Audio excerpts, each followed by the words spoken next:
Hello everyone, আপনারা দেখতে পাচ্ছেন শরীর থেকে কিভাবে গাম বের করতে আজকে আপনাদের জন্য আমি শেয়ার করব। দেখতে পাচ্ছেন এই কাঠের ঘর, এটা হলো চায়না সাংহাই থেকে নিয়ে আসা সোনা হিটার। এটা খুবই ভালো শরীরের জন্য। এই হিটারের মাধ্যমে এই বক্স থেকে পানি ঢেলে যত পানি ঢালবেন তত গরম বের হবে।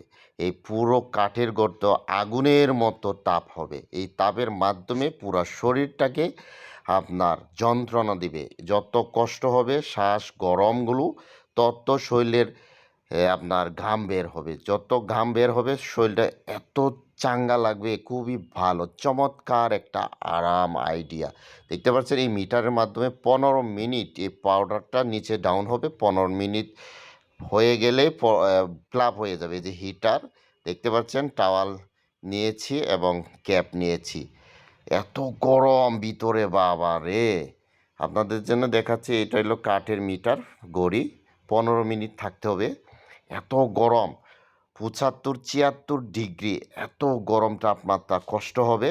কষ্ট হলেও অনেক ভালো, কারণ এটা হলো শরীরের জন্য উপকার। যারা সূর্যের আলো তাপমাত্রা নিতে পারেন না, মিশিংয়ের মাধ্যমে তাপমাত্রা নেন, তাদের জন্য এটা দেখেন কিভাবে ঘাম বের হয়েছে। খুবই ভালো শরীরের জন্য।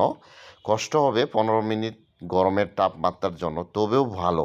শরীরে অনেক উপকার চাঙ্গা হয়। আপনার এ ধরনের যত ঘাম বের করবেন তত শরীরের জন্য অনেক ভালো। শরীরের জন্য, স্বাস্থ্যের জন্য অনেক উপকার। তাই আপনাদের জন্য আজকে শেয়ার করলাম। ভালো থাকবেন, সুস্থ থাকবেন। Thank you so much for watching. Bye bye. I like you. Yes, thank you.